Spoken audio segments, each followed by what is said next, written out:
നമസ്കാരം. നമ്മുടെ പരിപാടികൾ ആരംഭിക്കുകയാണ്.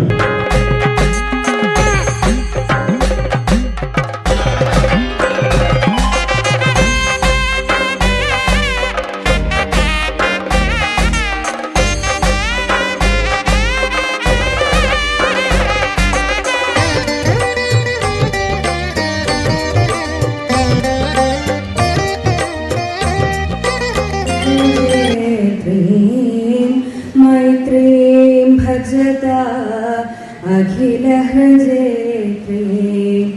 आत्मवदेव परानपि पश्यताम् आत्मवदेव परानपि पश्यताम् युद्धं त्यजता स्पर्धां त्यजता.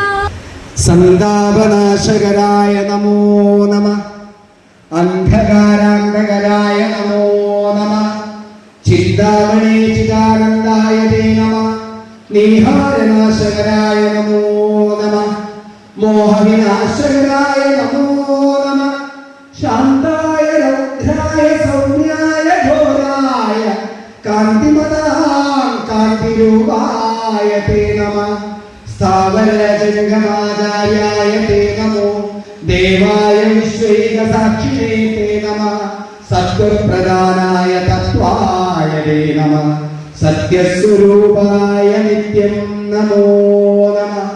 ഓം ആദിത്യായ നമ, ഓം ആദിത്യായ നമ, ഓം ആദിത്യായ നമ.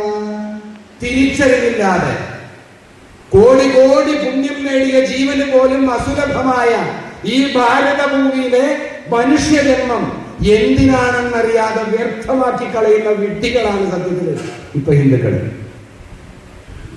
ഇനിയിപ്പോ കൂടെ പോകാൻ പറ്റും തോന്നുന്നില്ല അല്ലേ? ഇത്തിരി ഗൗരവത്തിലായിരുന്നു. പക്ഷെ എന്തിനാണെന്ന് തിരിച്ചറിയണം കേട്ടോ. അധ്യക്ഷ സ്ഥാനം അലങ്കരിക്കുന്ന അവര് പറഞ്ഞു എഴുതാനേക്കാൾ ബുദ്ധിമുട്ടാത്ര പറയാം. ഞാൻ നേരെ തിരിച്ചു പറയുന്ന ആളാണ്. എനിക്കിങ്ങനെ വിളിച്ചു പറയാൻ പറ്റും, എഴുതാൻ ഒരു വരി പോലും വരില്ല. എന്നിരുന്നാലും അവർ പറഞ്ഞില്ലേ, ആ സംസ്കാരത്തിന്റെ മഹിമ പറഞ്ഞു ഇല്ലേ? ആ ധർമ്മത്തിൽ നമുക്ക് എന്താണ് ചെയ്യാനുള്ളത്, എന്താണ് ആ ധർമ്മത്തിന്റെ മഹത്വം, അതറിയണം. നിങ്ങൾ ആലോചിച്ച് നോക്കുക. ഈ ലോകം മുഴുവൻ സനാതന ധർമ്മികളായിരുന്നു. ഈ ലോകം മുഴുവൻ സനാതന ധർമ്മികളാണ്. അവിടെ ഉണ്ടായിരുന്ന ആ സംസ്കാരങ്ങളെയൊക്കെ തച്ചുടയ്ക്കാൻ കഴിഞ്ഞ എന്താണ്? അത് ഭാരതമല്ലാത്ത കാരണമാണ് കേട്ടോ. ഭാരതം എന്നൊക്കെ പറയുമ്പോൾ ആൾക്കാർക്ക് മടിയുള്ള കാലാണ് ഇല്ലേ? ഭാരതം എന്ന് പറയാൻ ഈ ഭാരതം എന്നുള്ള വാക്കിന് പല പല വ്യാഖ്യാനങ്ങളുണ്ട്.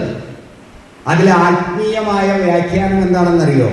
ഭാസിൽ രതിയുള്ളവരുടെ നാടായത് കൊണ്ടാണ് ഭാരതം എന്ന് പറയുന്നത്. ഒരു നേരം തെറ്റാതെ നാമം ചൊല്ലാൻ പഠിപ്പിക്കാൻ, ഒരു ദീപം കൊളുത്തി വെച്ച് ഒരു കീർത്തനം ചൊല്ലാൻ പഠിപ്പിക്കാൻ, ഏത് ഭയമുണ്ടെങ്കിലും മാറ്റാൻ കഴിയുന്ന നിസ്സാരമായിട്ടുള്ള മന്ത്രങ്ങളുണ്ട് നമുക്ക്. എത്ര പേർക്കറിയാം? അല്ലെങ്കിൽ 200 കോടി താഴെയുള്ളൂ ഹിന്ദുക്കൾ എന്ന് പറയാം.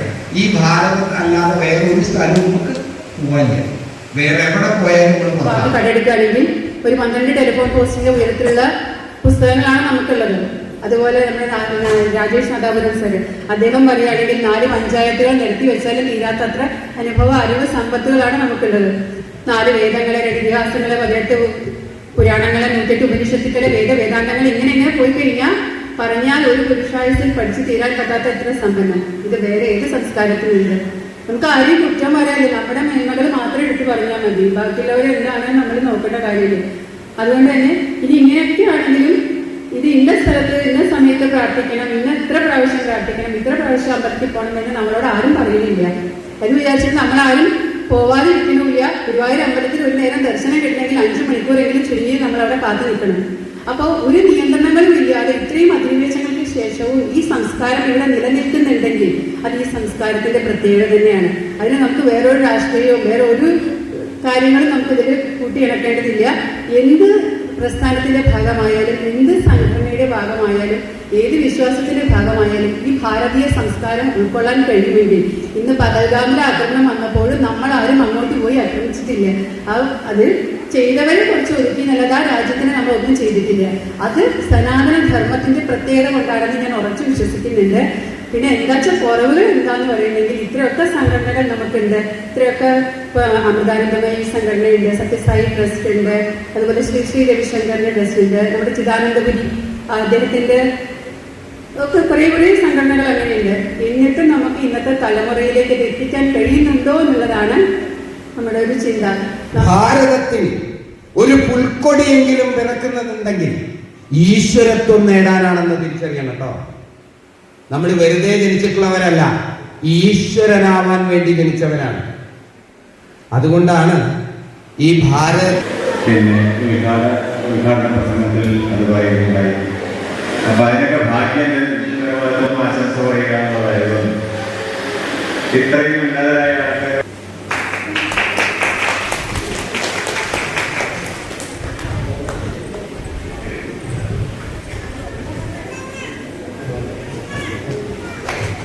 ശ്രീ സന്തോഷ് അവർകള് SNDPയുടെ പൂക്കോട്ടാവ് പഞ്ചായത്തിന്റെ പ്രസിഡന്റാണ്. അദ്ദേഹത്തെ വളരെ സ്നേഹത്തോടു കൂടി ക്ഷണിക്കുന്നു.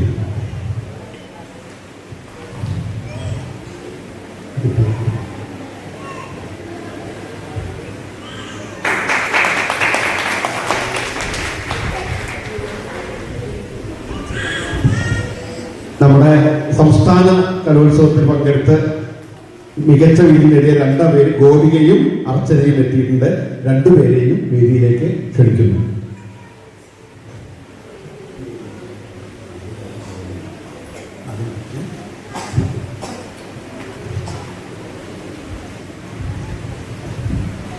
ഗോപിക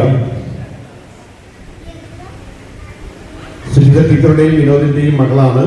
കഴിഞ്ഞ സംസ്ഥാന കലോത്സവത്തിൽ അക്ഷരശ്ലോകം, സംസ്കൃത പദ്യചൊല്ലൽ എന്നിവയിൽ A ഗ്രേഡ് നേടിയ മിടുക്കിയാണ്. ഈ മിടുക്കിയെ വളരെ സ്നേഹത്തോടെ അഭിമാനത്തോടെ ഞങ്ങൾ ആദരിക്കുന്നു.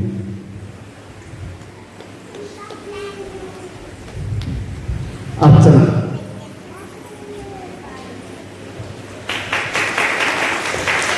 തെക്കുമറും സന്തോഷിന്റെയും ദിവ്യയുടെയും മകളാണ് ഈ മിടുക്കിയായ അഭിനേത്രി. സംസ്ഥാന ശാസ്ത്ര നാടകത്തിൽ A ഗ്രേഡ് നേടി അഭിനയ രംഗത്ത് തന്റേതായ വ്യക്തിമുദ്ര പതിപ്പിച്ച മിടുക്കിയെ ഞങ്ങൾ ഒരുപാട് സ്നേഹത്തോടെ ആദരിക്കുന്നു.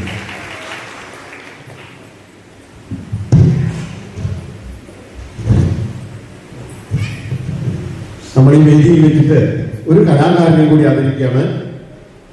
ശ്രീ ബിജു അവർകളാണ്. കല്ലൂരിക്കാരനാണ്. പ്രകൃതി ആരാധനയുടെ ശക്തിഭാവങ്ങളായ നാഗക്കളങ്ങൾക്ക് ജീവൻ നൽകുന്ന കലാകാരൻ. വൈവിധ്യമാർന്ന വർണ്ണങ്ങൾ കൊണ്ട് ചാരുതയേകി മധുരമായ ശബ്ദവാദ്യവിധാനങ്ങളുമായി സർപ്പക്കളങ്ങൾക്ക് നേതൃത്വം നൽകുന്ന വിദഗ്ധനായ കലാകാരൻ ശ്രീ ബിജുവിനെ ഞങ്ങൾ അഭിമാനത്തോടെ ഒരുപാട് സ്നേഹത്തോടെ ആദരിക്കുന്നു. അദ്ദേഹത്തെ സ്വാഗതം ചെയ്യുന്നു.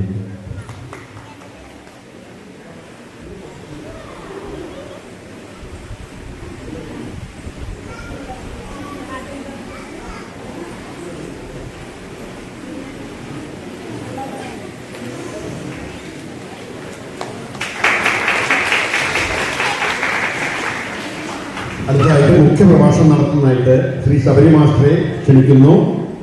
അദ്ദേഹം രാഷ്ട്രീയ സ്വയംസേവക സംഘത്തിന്റെ വിഭാഗ് സഹ ബൗദ്ധിക പ്രമുഖാണ്. കടമ്പുഴപ്പുറം ഹൈസ്കൂൾ അധ്യാപകനാണ്. സംസ്കൃതത്തിൽ PhD നേടിയ മഹത് വ്യക്തിയാണ്. വളരെ സ്നേഹത്തോടെ അദ്ദേഹത്തെ മുഖ്യ പ്രഭാഷണം നടത്തുന്നതായിട്ട് ക്ഷണിക്കുന്നു.